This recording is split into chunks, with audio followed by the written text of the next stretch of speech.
Jess. You ready? Yeah, I'm ready. Okay. So introduce yourself so everybody know who's Jess is. I am Jess, also known as Jessica, but everybody knows me as Jess now. I am a behaviorist, a tie-dyer, a Reiki practitioner, and a social worker. Yeah. I got a lot of hats. And recently photography. I've been dipping my toes and in. I saw your Yeah. pictures look great. Yeah, thank you. I saw, so the biggest reason that we chatted about doing a podcast together is because we always talk about your job. Yeah. Because of what you do. You Yeah. deal with a lot of People. a A lot of issues. Yeah. Yeah. And we always talk about, like what those issues stem from and how it transcends generations, right? Yeah, and actually, like every job I've done as a social worker and how it's led me to this job. I've been through helping a lot of different people, and this is my favorite job. Really? Yeah, because it makes the most sense. I work with people with behaviors and figuring out like what's going on with the environment and how people are responding to them, and it makes you see the person differently, and it makes you kind of see the world differently, honestly. I observe everybody all the time. I know you do. I know you do. I always give my little feedback with like what's wrong with somebody or what we need to do differently. Yeah. Write a little behavior plan for them. But Yeah. You're always like, they're a narcissist, or they're this, or they're that. or they're ego driven. Yeah. Yeah, I'm always analyzing, but I've always been interested in behavior, and there's a function for everything we do. Like there's a reason behind it. And I think that when you're unfamiliar with like getting to know a person, you always think it's the immediate, right? So it's like if a kid is having a tantrum, you're automatically like, well, they're just mad because they want a piece of candy and I said no. But like, what is the deep function of that? Is it because they really want that piece of candy? Or is it because they're getting the negative attention and they're not getting attention in other areas of the environment? Like there's so much to behavior. So are you saying that you think that in your scenario there, if the kid wants a piece of candy and has a tantrum because the parent says no, they're not getting fulfilled in some other area of their life, so that's why they're throwing a tantrum? That could be. I mean, it's not always, but yeah, there's always like an ulterior motive. Like there's always another function. Because there's the functions of behavior are attention, escape, tangible, pain, like if you're sick or injured, or sensory. So those are all usually tangible, escape, and attention coexist. It's like social reinforcement. But if you could point that for most people in your life. And then there's this like non-function that is always the function, which is a lot of people's issue, is control. Like we don't actually consider that a function, but most people's motives is control. It's like very, very common. And we get frustrated as behaviorists because B.F. Skinner didn't label that a function. So we're always like, oh, it is control, but like what's the underlining issue? Like, okay, it's probably escape. So the example of the piece of candy and then having a tantrum. Is it because they tangibly want that and it's like the end of the world because they can't get that piece of candy? Or is it because the parents respond so reactively and maybe parents aren't as reactive in other situations or giving attention in other situations? So they're like, well, they give me attention every time I scream, so I'm just going to respond that way because that makes me feel calm. Like that coddling, that talking to them like, like get over there, sit down, and then you're getting all this negative attention. Or is it just because they don't have any coping skills? So mom and dad never explained to them that like sometimes you don't get what you want, and we're structured, and maybe we'll get candy at 6 p.m. and it's 4:30, like we're on a schedule.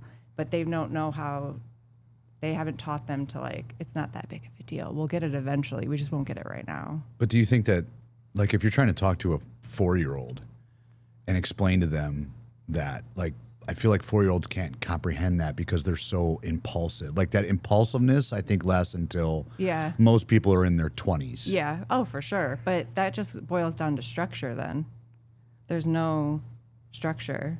So it's maybe having a consistent schedule with them to teach and model, which a lot of people don't do that, it's hard to do that, you know, like especially these days, a lot of people are like full-time working parents or single parenting where someone has the kids one week, the dad has the kids the next week. So it's not like it's easier said than done. But initially,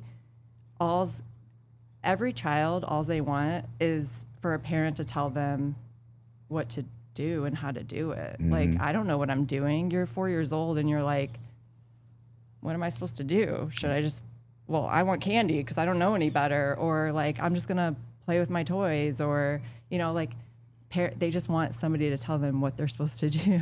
So when they're crying, reactively responding and yelling is not effective. It's more like, not right now.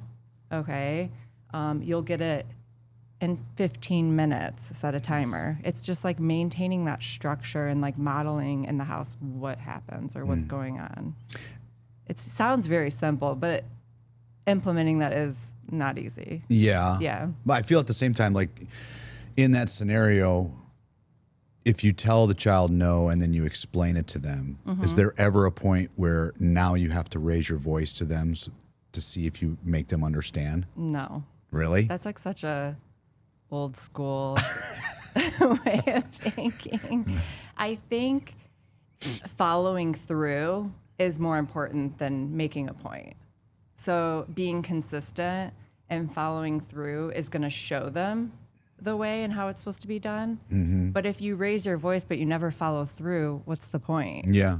So that I agree with. Yeah, like there's a lot of parents that will, or just people in general, honestly, that are just always reactive or defensive in things, but like they always get like that. Like you could probably think of somebody right now that's like that. It's like, oh, they always get like that, and then nothing really comes of it. They don't change their behavior.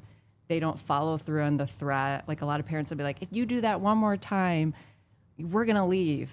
And then they do it. And they're like, I said we're going to leave. Right. And then they keep doing it. And they never really follow through, or it takes like 3 or 4 times. And then the kids are going to be like, I don't care. Yeah. Like, right.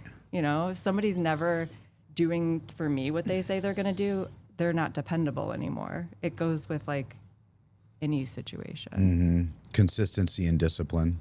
Oh, yeah. Consistency is, if you want to show somebody that you're loyal or you're a good person or you could be dependable, you have to follow through with what you say and not make excuses. Or, you know, we all have somebody like that in our life too, or there's always an excuse of why they can't change or why they can't do something differently. It's too hard or, you know, oh, I tried that. It didn't work. I get that a lot with parents. Yeah. We've done this, and this. It's like, but did you do it consistently? Right.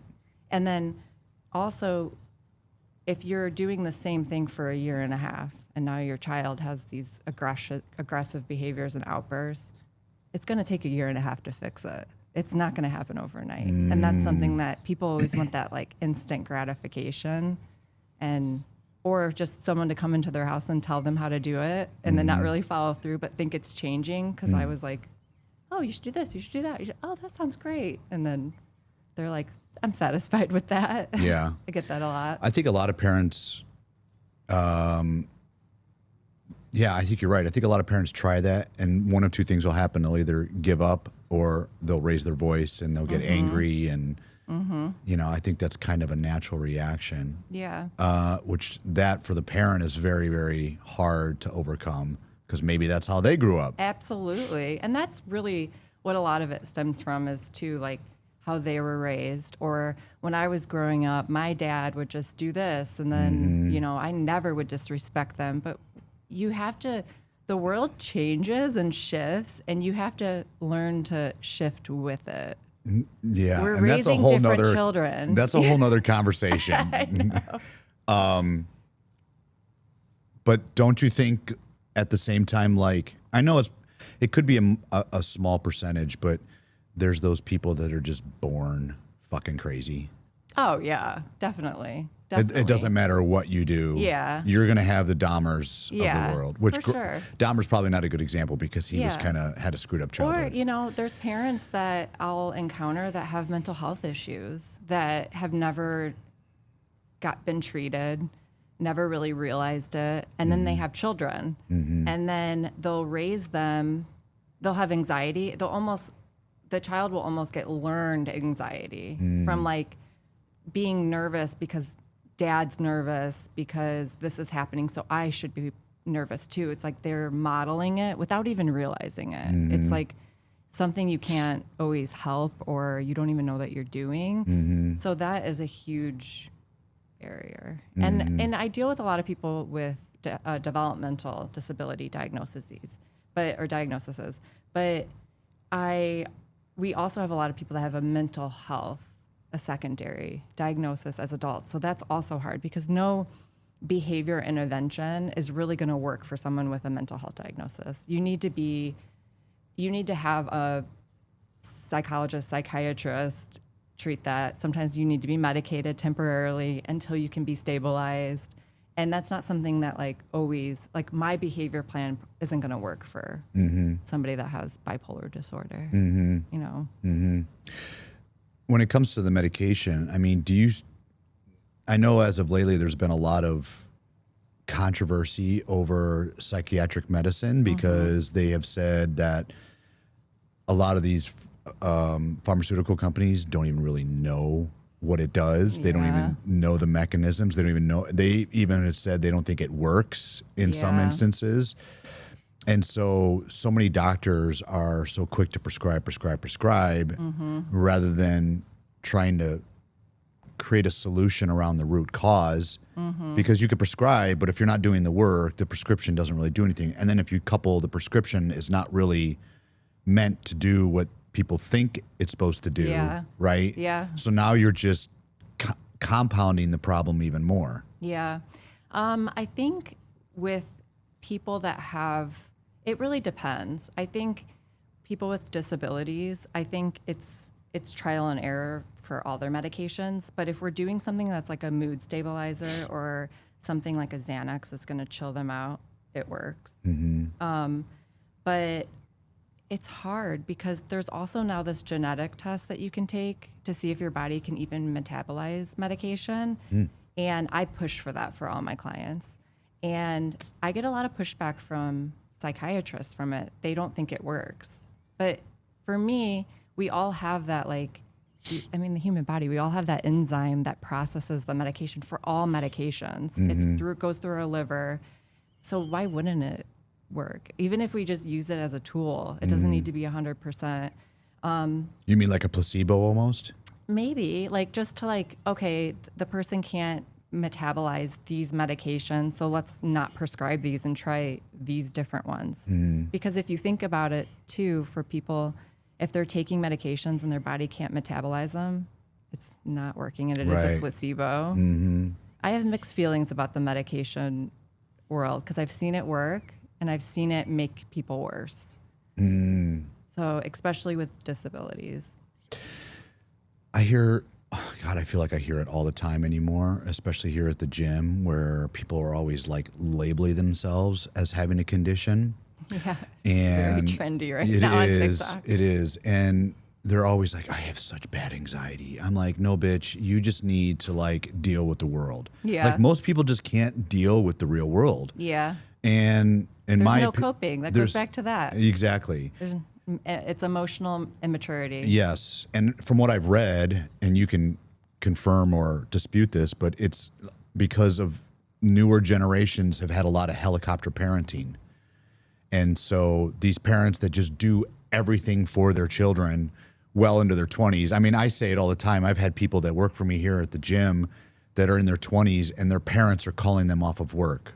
Or, oh my God. Yeah, I'm just like, what? Or they're like, their paycheck will be off, or maybe they didn't get their W-2 and the parents are calling in. I'm like, bro, they're 20. You're 20, 22 years old, and you're having your parents deal with this stuff. Or even gym memberships, right? Because we'll charge a late fee if your payment's behind. As you should. Yeah, and it's written in the contract.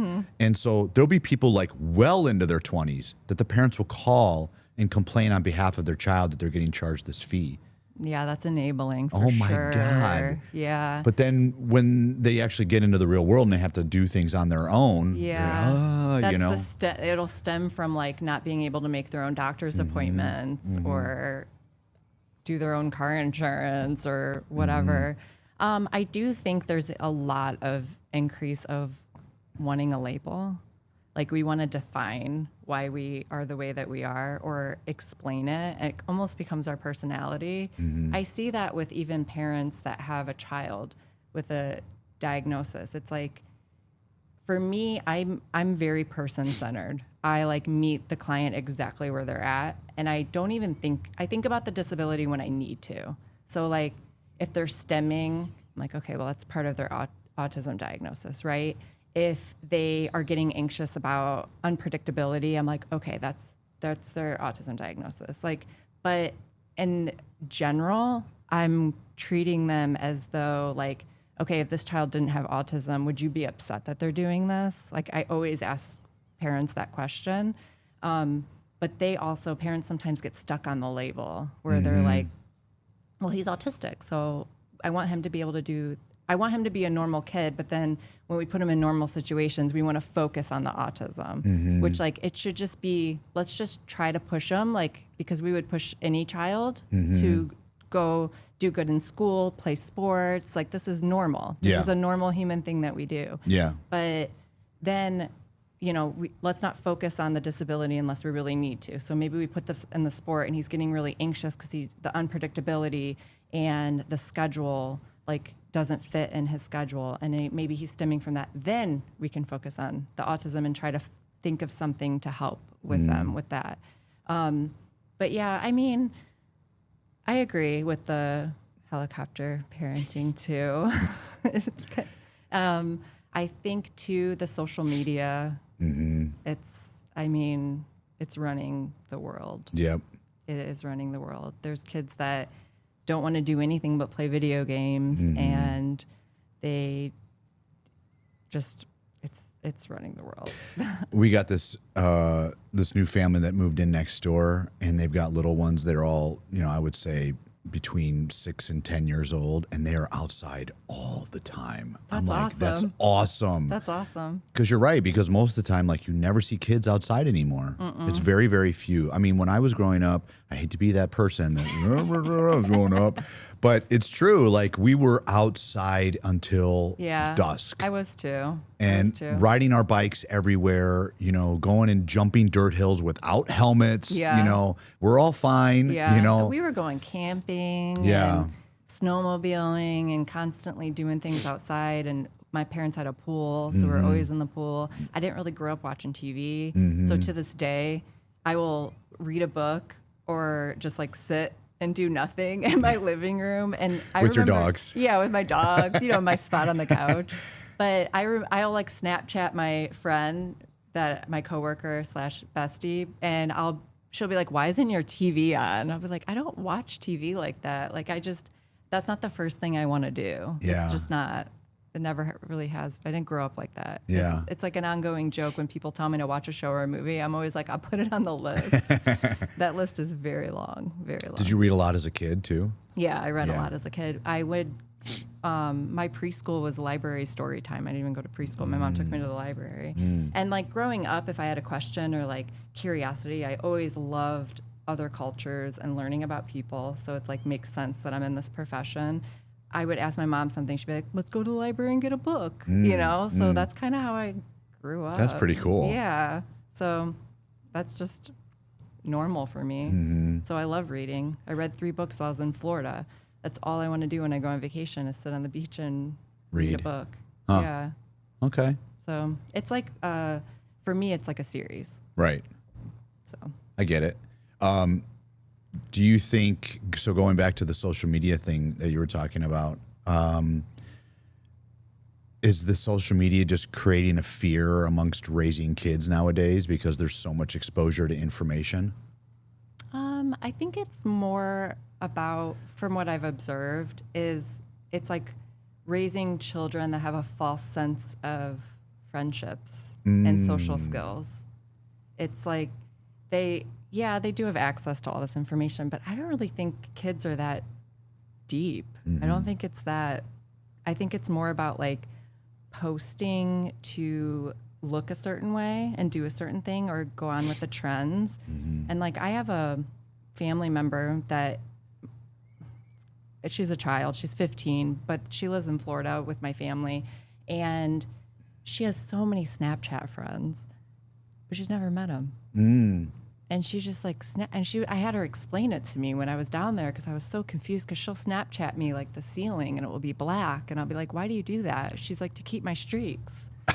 And I'm like, but what does that mean? And she's like, you keep your streaks going and then more people will see your stuff. And then I'm like, but do you do that to everybody? And she's like, yeah. I go, so what am I supposed to do back? She's like, the same thing.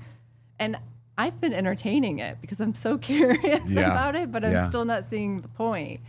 But she talks to a bunch of people that she doesn't know. Like she sends random stuff with an S to keep the streaks going. And I just can't wrap my head around it. But that is a false sense of friendship. And that's not learning any social skills.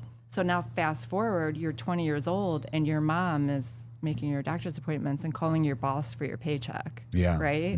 It's like such a weird time. Or just if you have a job that deals with the general public, not knowing how to speak to someone. Yeah. You know, because like our process here is if you come in interested in a gym membership, we're going to give you a tour of the gym. And I have been saying this since I started the podcast. Ever since COVID, it's completely different with these kids at the front desk because pre-COVID, I could train them on how to do a tour, you know, and it would stick fairly well. I mean, you would still have to reiterate the important points, but now it's it's not that hard, you know, and it's you have to do it more often, or they'll get complacent, and if I'm not around or a manager's not around, they just won't even do it, you know. That's crazy. Yeah. That I had to take interns, and when I get an intern that isn't in the master's program, it's a bachelor of social work, so they're like 20, 21. So different. Yeah. To intern with me, you have to be like super independent. You have to be able to make your own schedule. You have to be able to tell me what's going on. You got to stick with it. You have to be an adult. And a lot of younger, well, it's mostly women because not a lot of men go social work. But like if you're listening to this and you're a man, you want to do social work, you totally should because you would get a really great job for being a man in that field. It's probably like nursing, right? There's not a lot of men. But except for at our gym, we have two male nurses. Yeah. But it's like calling off because their dog passed away for like 2 days, you know, or just like feeling off or having anxiety so they can't work that day. I need a mental health day. Yeah. Yeah. Which like, if you're in the nick of your career, if you're like deep in your career as a social worker, I am all about a mental health day. But you have to also like be aware of what you're doing to make yourself feel that way. Yeah. Like I'm really big on boundaries. I'm really good at when I'm burnt out, taking a break. But I think too, because I have a boss that like treats me like I'm an adult and I'm very independent. And I know if I don't maybe get that much work done on Tuesday, I'll get it done on Wednesday. And I have that like independence and autonomy to do that. But yeah, I've had some interns that are just like very lazy, can't cry a lot. Oh my God.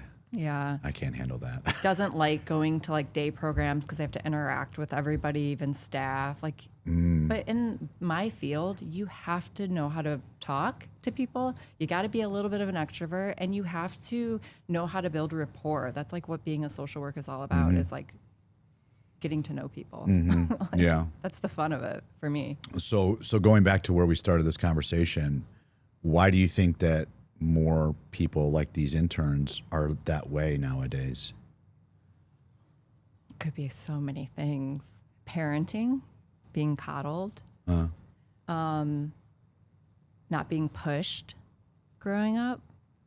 I think it's important to like pick a passion or pick a hobby, pick a sport, do something that you like, and then have the parent stick to it. If you committed, you're doing it, not let them just be like, oh, they didn't like it, so we're not doing anything. They're just going to sit on the couch and watch TV and play video games or whatever it is.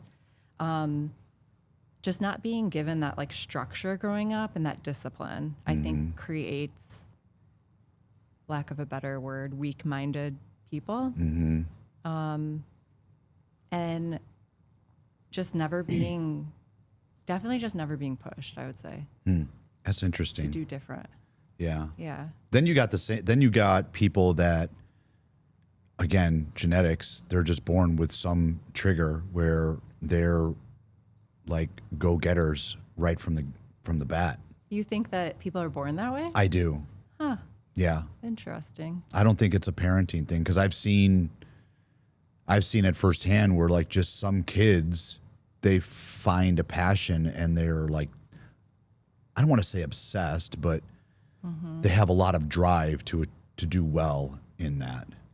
But then I would ask, how was their life growing up? That's a good question. I don't know. Yeah. So like, I think having a 2-parent household is helpful. I think having one parent at least that works full time. But I also think that having parents together do things and are motivated, and you don't have one lazy negative Nancy and one, they visibly have a good relationship in front of you. I think that creates like a positive environment for a child to grow up. I don't know. I would be curious if how many people are super motivated and driven, what their home life looks like. I mean, I don't know if this is a good example, but look at Michael Jordan, right? I don't know anything about him. But I mean, he's like, he's the GOAT, right? And he's got siblings that, they do well for themselves. But I mean, Jordan was like obsessed with basketball and became the GOAT because of his obsession. I know where you're going with this. Where am I going? That there was something else lacking in the home that. Well, Michael Jordan, how his parents parented him was probably different than how his siblings were parented. We're not parented the same. Right. Like, my sister's 4 years older than me, and we're complete opposites. And we grew up in the same house. But there's such an age gap that I was parented so different than her. Okay, so that's very similar to my nieces. My nieces are like 14 months apart. I think they're 14 or 15 months apart. Very, very different people, right? Yeah. And I think that's close enough in age that I think that the parent, but let me backtrack. I think you have to parent according to the personality of the child. Don't you think? Because again, using my niece as an example, you could tell right from when they were born, very different personalities, extremely different personalities. Yeah, I can agree with you on that. But you can change the way you parent one to make them more disciplined and different. I don't know their different personalities, but I'm really thinking of me and my sister, and hopefully she doesn't get mad at me if she listens to this podcast. But also we've had different life experiences, right? Like she got married, had a kids, did the American thing. I didn't do that. So I'm always been very independent with my, like, I just do what I want kind of attitude. And I found out early I wasn't going to have kids. So it was like, might as well just live my life, you know, and just like grab it. What is the saying? Like grab it by the horns. Grab the bull by the horns. Grab the bull by the horns. But I don't know. Cause I think that even Dennis, my husband, him and his brother aren't that far apart. They're completely different. His brother has 6 kids.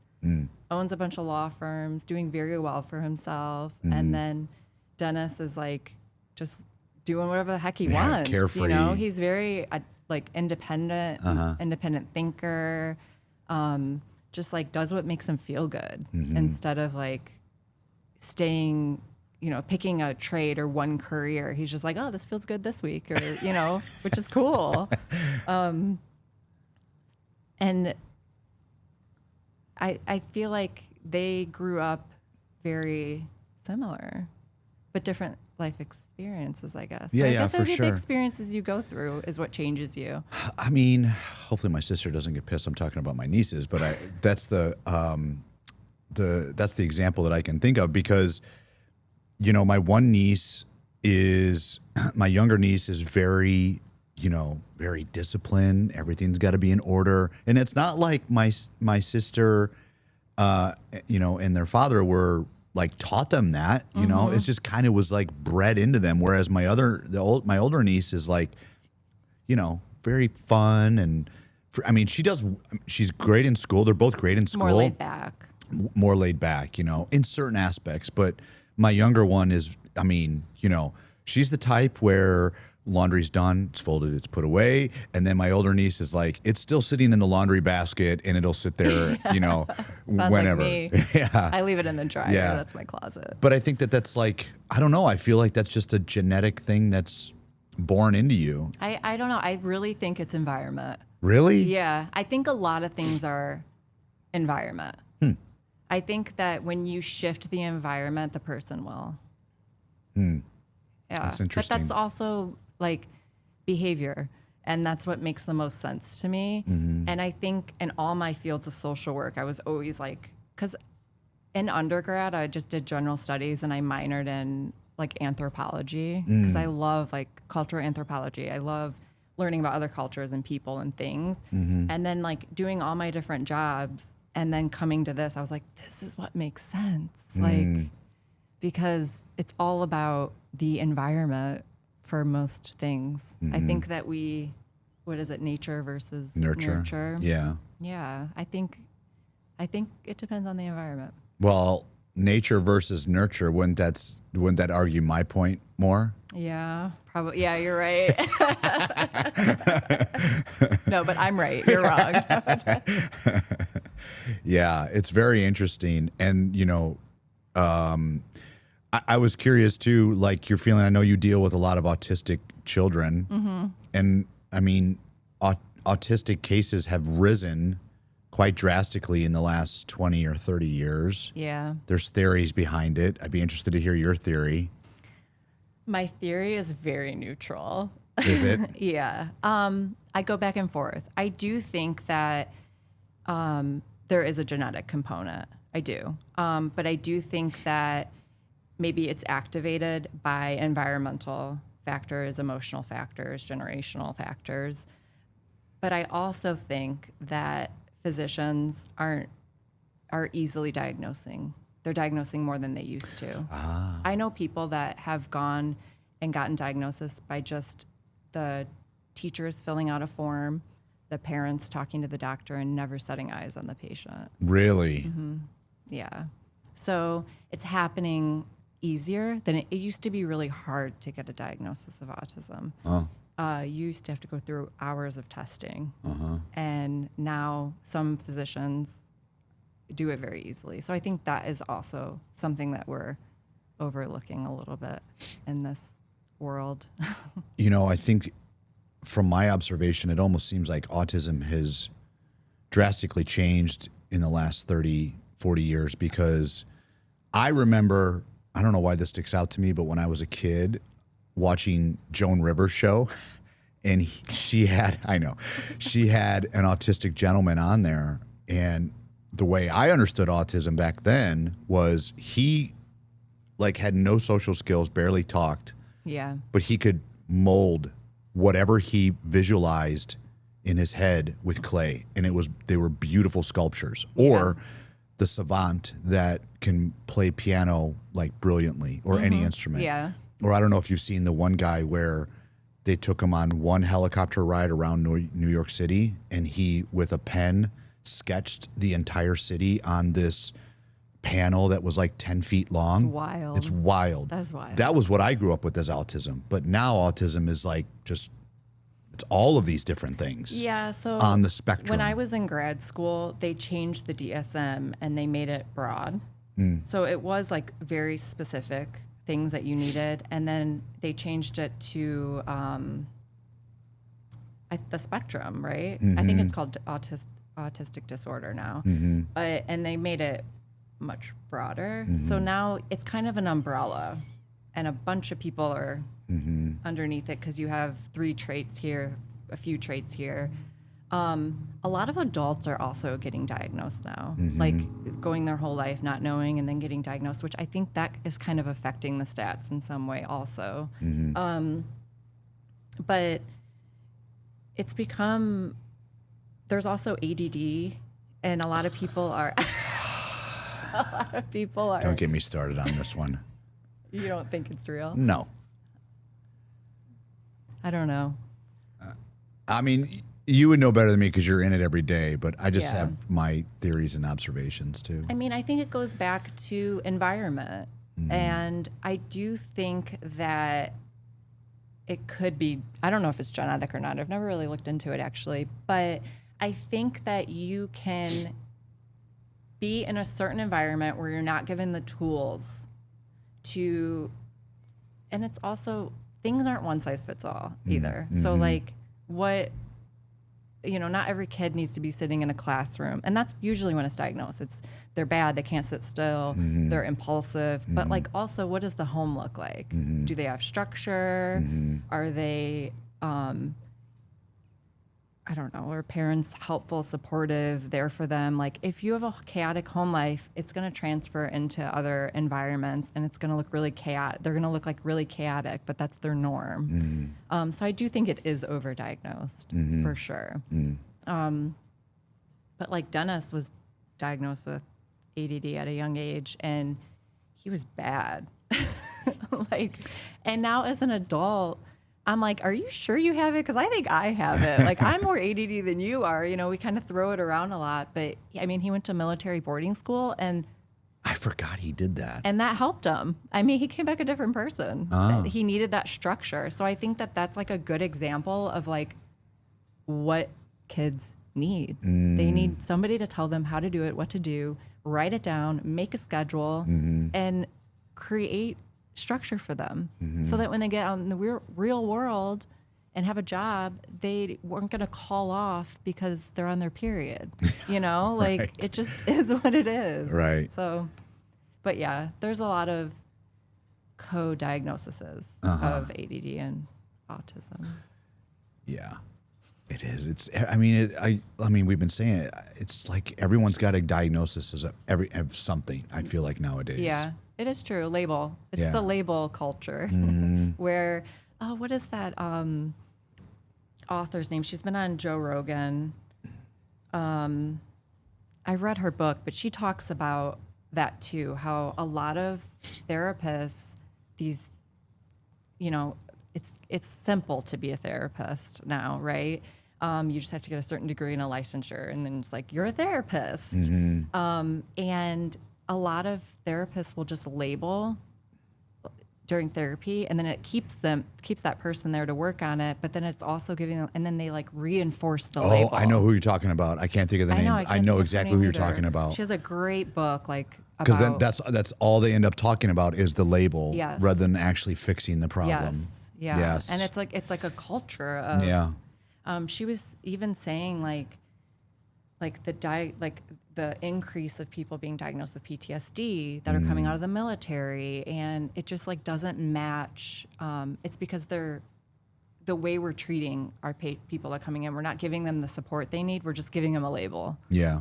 So I do think we have this like generational shift of labeling.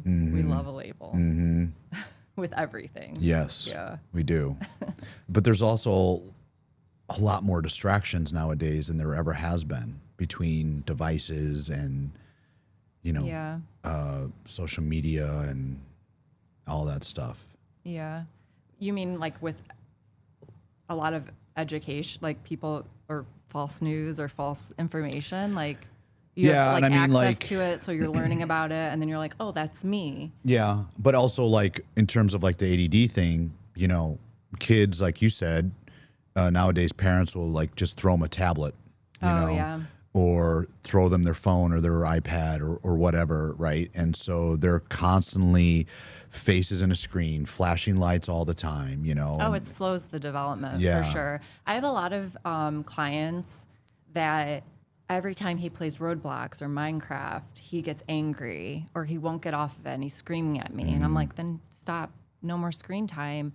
I have had clients that were so addicted that they couldn't get off and they would like go to the bathroom and because they didn't want to take a break. You know, it's like it changes your brain. And then you'll tell them, just don't let them have the screen time, no screen time, do other things, and their behavior will completely change.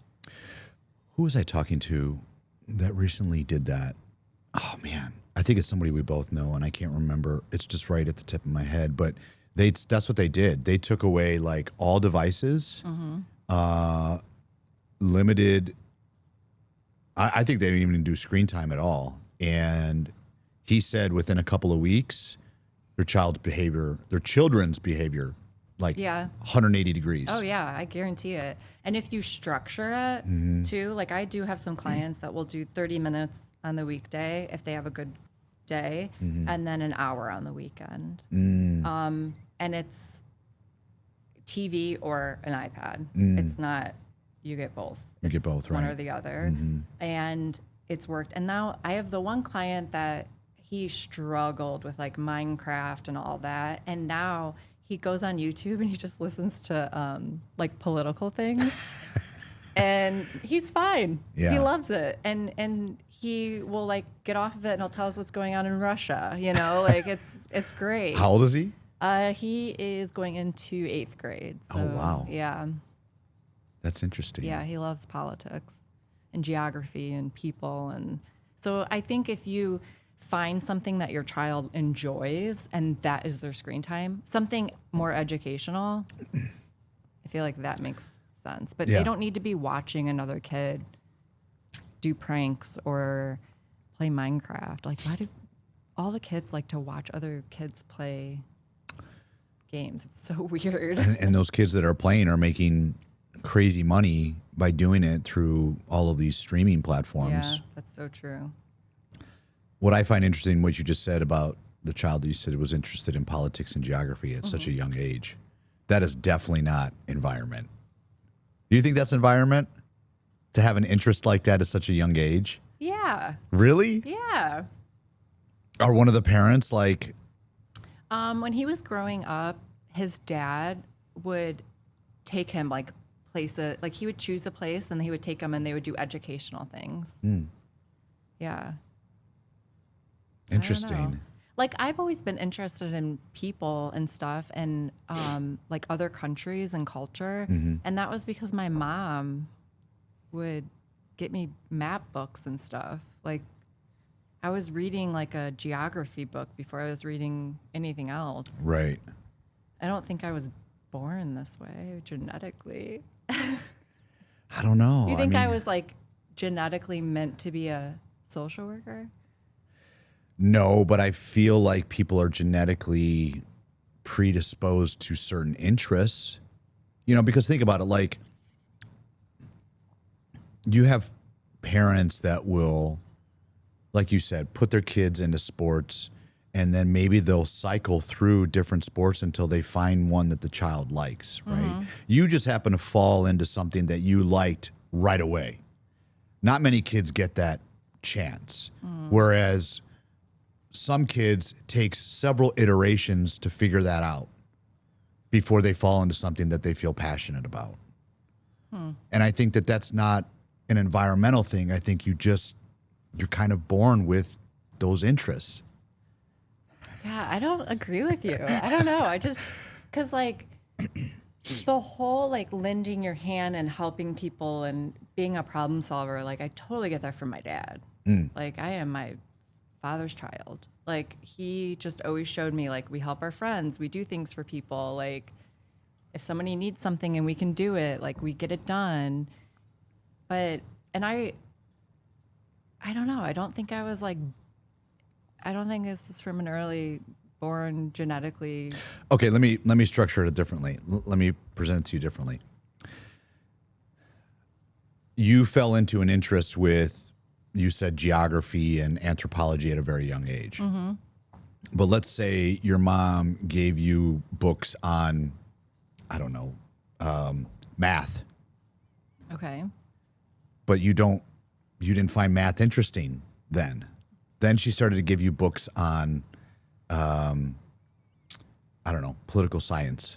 And you're like, no, I don't like this either, right? But then she gave you a book on geography, anthropology. Now you're like, I like this. So you think that, so I feel like you're saying what I'm saying. So you're saying that I was like, I know there's something I like because it's inside of me. Yeah. But I don't know what it is yet. And then when my mom gave it to me, I was like, this is it. And then she continued to support you and provide you that information to grow that curiosity. But you had to find the curiosity first. That's kind of born into you. No, I'm not. I don't know. I don't think you can convince me. Because there's so many things. I played softball. There's so many things that I did. My mom bought me my first recorder, and I had my own radio show. And then in 5th grade, I had my own talk show. It was called Talkin' with Jess. And my 5th grade teacher let me have it once a month after school. And we would talk about political things. We would talk about women's rights. And should you be able to get emancipated from your parents? I mean, I was in 5th grade. 5th grade. Okay.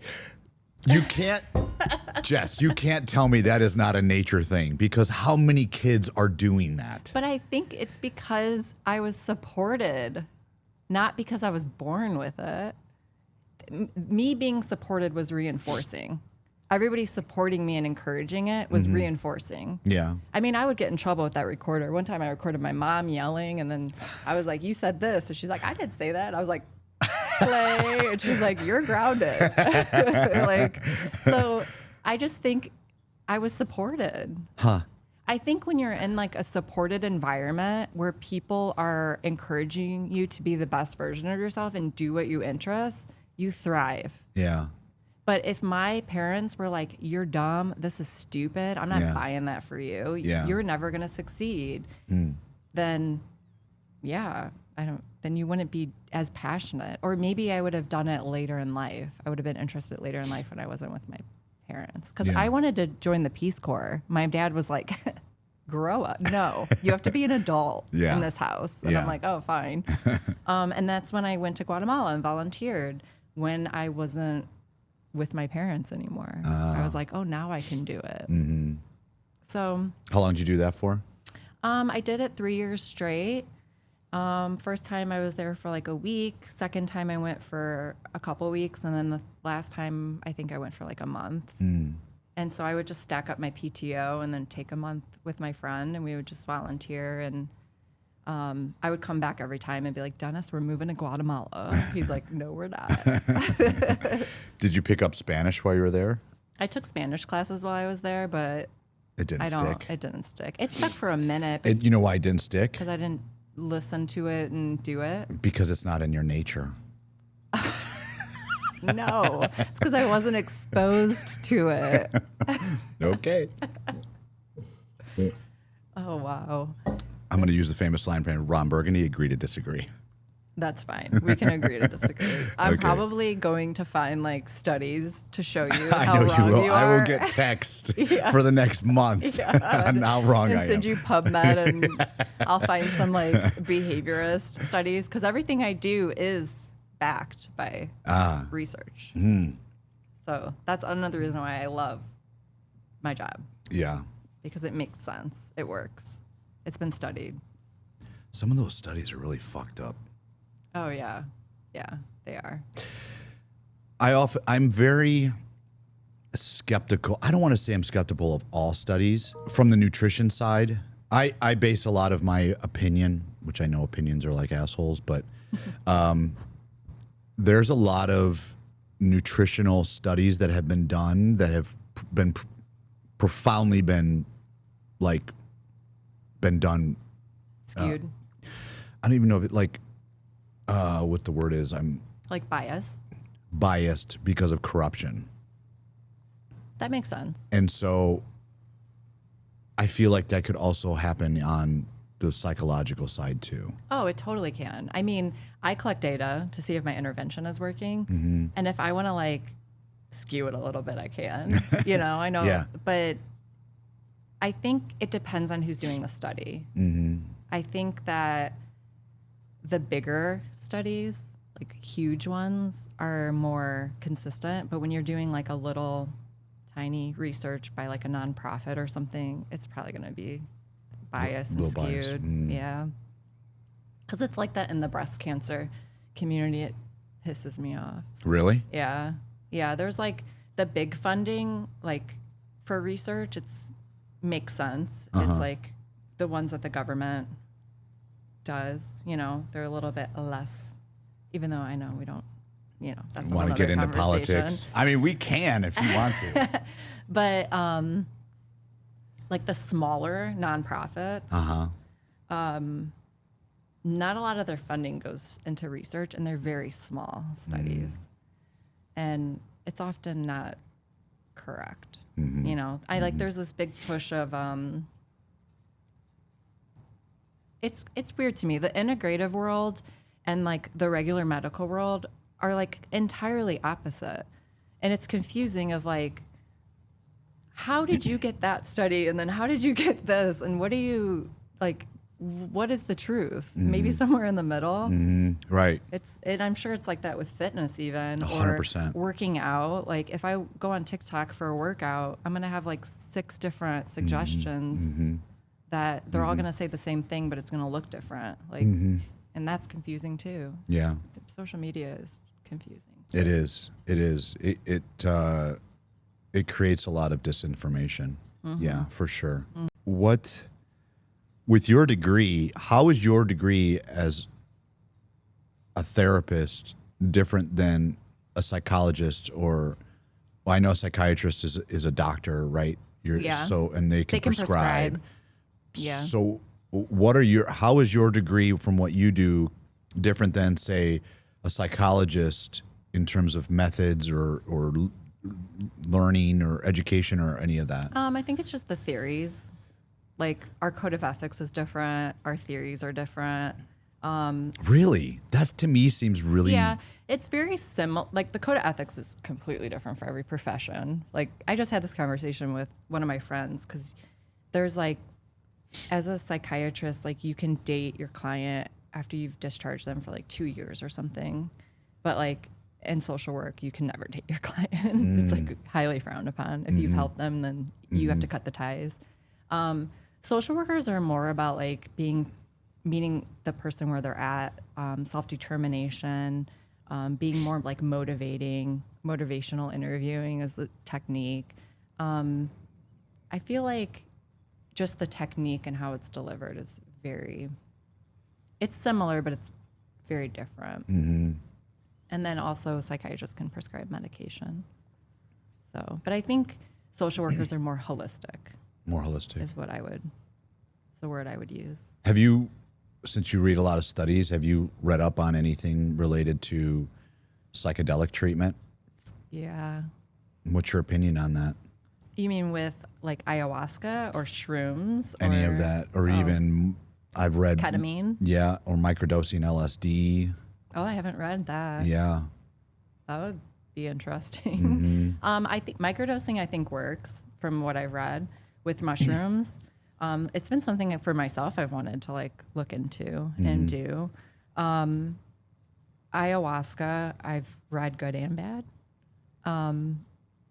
Ketamine is like a very new, well, it's not that new. When I was I think when I just graduated from master's program is when it got really popular. So like 8-9 years ago. But it's starting to be more prevalent in this area. I have mixed feelings about it. I've seen it work. And Prevalent in Northwest Indiana? yeah, they do it at East Chicago. They do? Yeah, they used to when I was when I graduated from grad school. No shit. Yeah. I know the VA does it. Really? Yeah, the VA does the brain, what's that called? Shocking? Oh, But it's called something. like the old school, like they used to do back in the 40s? No, not like a where you lobotomy. No. Where they take the sponges into your temples and electrocute your brain, like where they reset Like brain stemming. Yeah. Yeah. Yeah, they still do that. Really? I observed one when I was interning there. Oh my God. Yeah. That seems so archaic to me. And they do it now for Parkinson's, PTSD, stuff like anything with like tremor, like a brain tremor. I had a family member that just had the implant done. Oh wow! Is it working? 100%. That's wild. The brain is crazy. But yeah, I think it's person centered. I think it works for some. It doesn't work for everybody. I know ketamine can be really draining and make you have to like figure out the dosing and whatnot. But I think if the medication isn't working and you're still having high highs and low lows, then I think I would go the more integrative route. And then diet, lifestyle, meditation, journaling, healing. You think journaling works? I love journaling. Really? Yeah, I'm a huge fan of journaling. Like you just write down your thoughts for the day and... Yeah. I do, like, I write poetry. Okay. That's like when I got diagnosed with breast cancer, when I was seeing a therapist, that's what she was like. I want you to write what you're feeling, and then we can talk about it more. And I was like, write what I'm feeling. Yeah. Like, ugh. And then I was like, I'm going to write it in a version of poetry so that it feels more poetic and like storytelling and not so like, F this, screw everybody, hate my life. And yeah, it was like super therapeutic for me. And I still write to this day, but now I do it in my phone, not my hands hurt because I still write my notes for work, handwrite. We're archaic. I also think when I started Reiki, like one of the things you do is journaling and you write letters to like your past self and yourself. And, you know, when I was going through like healing and trying to figure out like my issues and trauma and stuff, I fasted for a couple days and I wrote thank you letters to people. So I think like writing and getting it out on paper and like really putting on paper gratitude or like what you're going to do is like, you're going to love this, Bo. Manifesting, shifting your thought. I think that totally works. I think I'm a huge fan of it. Interesting. Yeah. Do you journal? No. Oh, you should. Do you make lists? Yes. You journal? That's considered journaling? Yeah. I'm very task oriented, so Me too. yeah. I make lists all the time for everything. I make lists because I'll forget shit. Like I have so much going on that if I don't make lists, then I'll forget to do it, you know? Yeah. And I'm a very, very routine person because of that. Yeah. You know, because I'm so busy and I'm doing so many different things. I have to be routine, otherwise I'll forget. Yeah. I used to be more routine than I am now. I feel like with work, I'm really organized and routine, but in life now I'm just like, yeah, okay, let's do it. Yeah. But I do like to know what time, what's the parking situation. Because I'm going to tell you tonight, if I get there and there's not a lot of parking, I'm going to have an anxiety attack. I'm going to be like, I'm going to have to call Dennis and be like, tell me not to leave right now because I told somebody I would do something for them. Well, Jess, obviously your parents did not support you in some way. Well, Dennis always, because we just went on vacation with my parents, he's like, now I know why you are the way you are. Because my dad is very like, By the tea. we're by leaving the book. at 5 o'clock. I'll be waiting in the car. You know, my mom's like, I don't know. And I'm like, we got to listen to dad, you know? So, yeah, being on time and all that stuff is very important to me. My dad used to always say, time is money. Yes, it is. Did your dad own a business? No. Interesting. Was he in the military? No, he's in the union. Okay. But he just is always like, time is money. And even if like somebody was going to come and do something for him and they were late, he'd be like, oh, time is money. Waste my time. I take your money. He used to always say that. Like, don't waste my time. Yeah. So I guess he gave me trauma. Poor dad. What up, Lee? That's interesting. Yeah.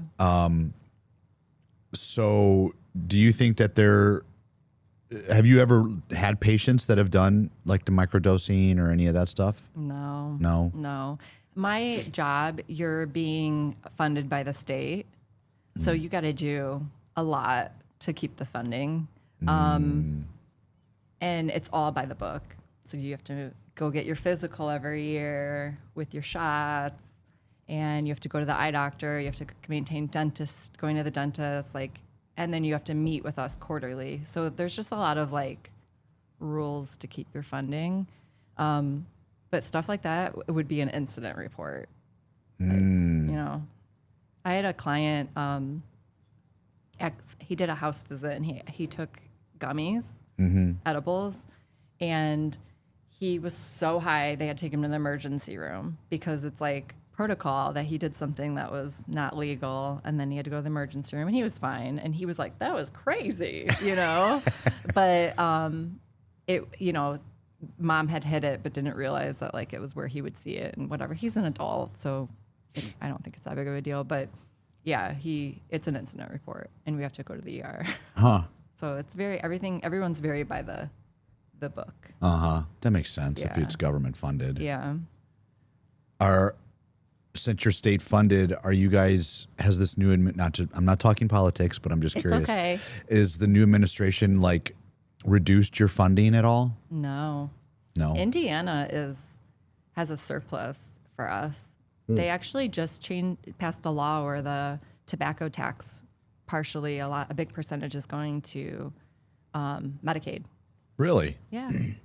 So we're good on that. We're not being affected by it so far. But there is a really big wait list to get the waiver. So parents are waiting 6 to 8 years to get their child assistance, which is From Medicare? it's a Medicaid waiver. Or Medicaid waiver? Yeah. So the only way that you would get it in a short amount of time is if you were older and then something happened to your parents and the state needed to step in. But right now there's so many people on the waiting list. It's huge. It's very sad. And then there's a lot of people that were waiting for a really long time, got on it, and maybe they're not really utilizing it anymore, but they're keeping it because they're terrified they won't get it again if they need it. It's okay, I got it. It took 7 years to get it, so I'm going to stay on it. It's actually really sad. But with all the surplus that we're having, I wish that they could open it up more because we don't have a waiting list. I think we're the only company that doesn't have a waiting list for behavioral services.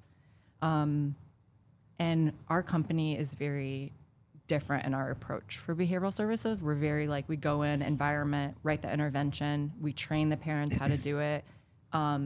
We go in as needed, and then we take a step back and we let you run the intervention in the home. A lot of people do sessions, which are therapy sessions, which for me, for a behavior, if it's talk therapy, that's different. For a behavior, that's kind of inappropriate.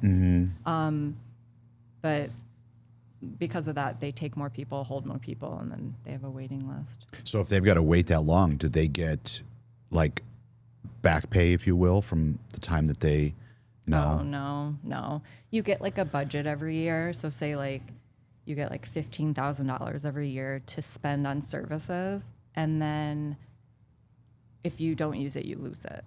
So the next year it will renew 15,000, but if you have 5,000 left over, that surplus goes back to the state. And then usually that money is used to give people more raises that work for the government. Oh.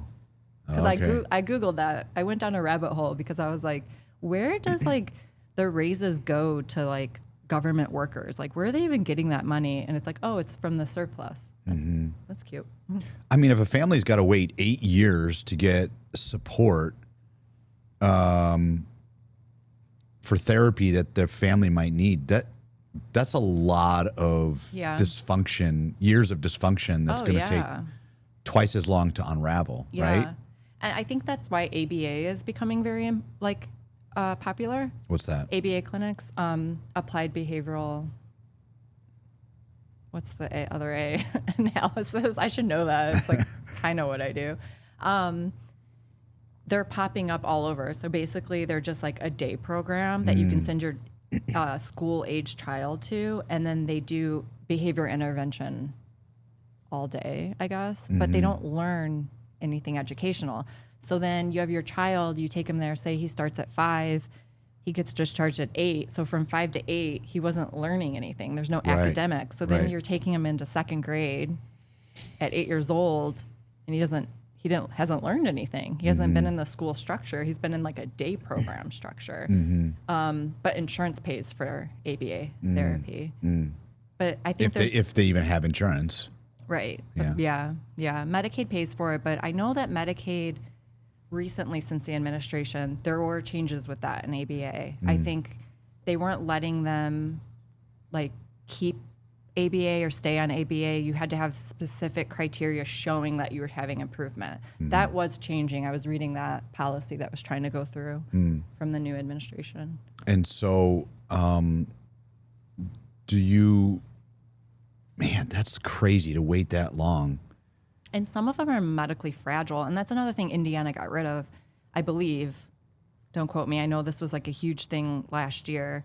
And I do think they did away with it, is that parents were getting paid to care for their medically fragile kids with disabilities. Oh. They got rid of that program. Oh, really? Or they were going to, or they made cuts or something. Because you have to pay out of pocket for a nurse to come in and help. Because when your child turns 18 and has a disability, you can become their staff. But before that, you cannot. I would be curious to see, I don't know if this is even like published or data that's been recorded, but the number of, I guess you would say, families or children that need help / support in, say, from 1960 to today, and what that number of cases look like in comparison throughout the years. It's probably huge. I think, but that was such a different time. But what's causing the more of that to happen? Well, in the 60s, if your child was different, you were like ashamed. It was such a different time. And also, my oldest client is 77. Oh, really? So my older individuals that have autism look very different than my 8-year-old, my 7-year-old. Sure. Because that was like, it was just such a different time. And the diagnoses look different. I don't even know, what year did we start even calling it autism? I don't know. I don't even know. I'm trying to think too, because I know they've been trying to study if it was correlated to genes for like 40 plus years. Genetics, and they haven't come up with like a clear reason why. But it looked so different back then. Yeah. I mean, kind of what you were explaining, like no social skills, not talking, aggressive, and those people would go into like homes back then. But that makes sense if you are completely inept. Yeah. Today's autistic kids are not inept for the most part. I think. I don't know. I'm assuming here. And the first 3 letters of assume. But, I mean, I would think that, because you said they've kind of broadened the diagnosis. Yeah. Right? Yeah. So you could say there probably is way more diagnoses of autism nowadays than it was in the 60s or 70s. Yeah. But I guess the bigger question is there actually more, what's the word I'm looking for? I don't want to say diagnoses, but like evidence of people having abnormal development now compared to 50, 60, 70 years ago. Oh, yeah. Okay. So you just mean as a whole, like As a whole, right. Because if we're talking environment here, Jess, then what's the environmental trigger that, let's just hypothetically speaking, Okay. let's just say in 1950 it was one in every, I don't know, 10,000 that was truly autistic. And now in 2025, it's one in 100 that's labeled autistic. Okay. Now, granted, that diagnosis has been broadened. So obviously you're going to have more people now today than what you would have in 1950 or 60, whatever year I said. But as a percentage between those two time periods, there has to be some kind of evidence to suggest what is truly like that behavior is, it's more prevalent now than it was then, and what's causing it.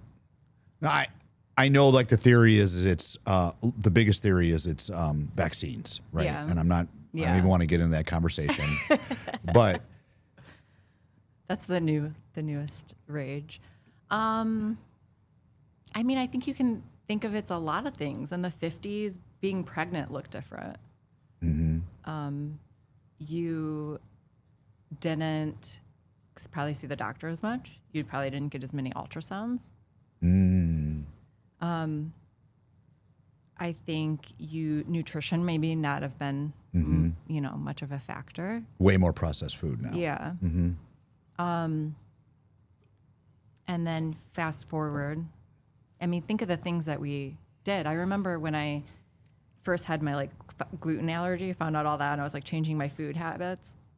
One of the questions on the thing for my doctor was, did your mom breastfeed you? And I was like, I don't know. So I called her. I was like, did you breastfeed me? She's like, no, I only gave you formula. And I was like, you ruined my life.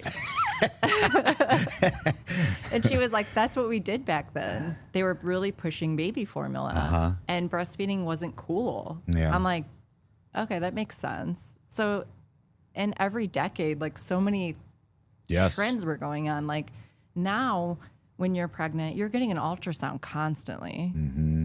You're understanding, you do genetic testing. You also get vaccines while you're pregnant.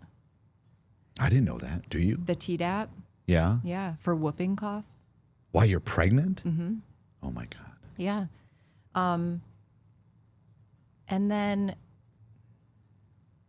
development, like you don't know what's going on also. I think energy has a lot to do with it too, but that has to do from an environment point of view, generational trauma. But you take your child to the doctor so much more, and they test the development and the percentile and how things are going. And we measure everything by like where they're at, oh, well, they should be rolling over by 3 months. Your child's not rolling over. That's a concern. I think we kind of focus on the wrong things too. And Focus on the negative. and the label, Yeah, right? and the label. Like we think like your child can run to the beat of his own drum as long as it eventually happens and you're supporting him or her. But there's so many like environmental things. Or like the cry out, let him cry out theory. Yeah. Like, You don't believe in that? I think everything that I have an opinion on is person-centered. So it depends on the child. Okay. So I can like take a case study, evaluate it, and give my opinion, but what might work for one kid isn't going to work for another. Agreed. So, That and makes I think sense. that goes also with environment. So like, for example, my whole life I was like sick. I would like throw up, all this stuff. And even to this day, my mom's like, I don't remember that, and I'm like, well, I do. I'm traumatized by it. Yeah. But it's because I was eating something that my body hated my whole life. And that was causing inflammation and rashes, and I was sick and nauseous. And I think that we just go about our business like, well, that's how we were raised, and so this is how we're going to raise our children. And we don't consider that it could be different for that one child or that one thing. It's like a one size fits all the time. Yeah. I think environment, that is an issue. Yeah. They've even said that about the people that have peanut allergies now is because they weren't breastfed. Oh, really? Yeah. That's interesting. That a lot of these allergies are due to the fact that people were pushed right into formula Yep. rather than breastfeeding because there's so much vital nutrients and micronutrients in breast milk that you can't get from formula. Yeah. I don't care what Gerber tells you. I believe it. It's not. I believe it. Especially nowadays, formula has seed oils in it. Yeah, that's awful. That's crazy to me. That is, I can't even believe that that's allowed on the market, honestly. And that causes so much inflammation, disease. Kids are being diagnosed with cancer more. I was listening to this guy on YouTube. He is been doing cancer research for 30 plus years, and he's all about like finding the cure. He came up with this thing called BioShield. It got approved for bladder cancer, but he's trying to get it approved for other cancers, but you know how that goes. But he was saying for the first time in his career, he saw a child with pancreatic cancer. Yeah. Really? And he's never seen that. How old? 10. Wow. So, and that's what drives me not to get political, but that's what drives me crazy about everything that RFK is like bringing up. Why are we mad about that? Yeah. Don't we want to be healthy? Why have we been like trained to think that we should just do whatever we want? And like, we know what junk food does to our bodies. And then why are we mad that somebody's pointing that out?